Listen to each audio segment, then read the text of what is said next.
Welcome to Garmin Magic Show. The magician randomly finds an audience on street.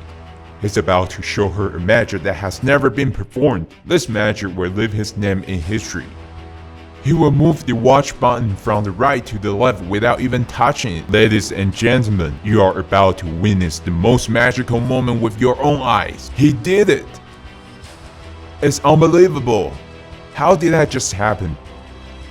In the blink of an eye, the watch button has been switched from the right to the left of the watch. Now we are going to reveal the secret behind this unreal magic. When the audience moves her attention to magician's right hand, the magician snaps his left hand fingers to freeze the time. Did he just get another watch? Since the cameraman is also frozen, the magician needs to hold the camera on his own.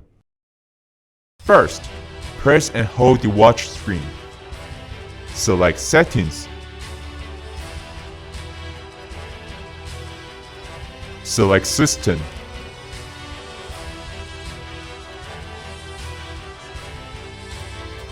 Select Orientation. Select your preferred button orientation. The watch will adjust the watch screen to the orientation that you just selected.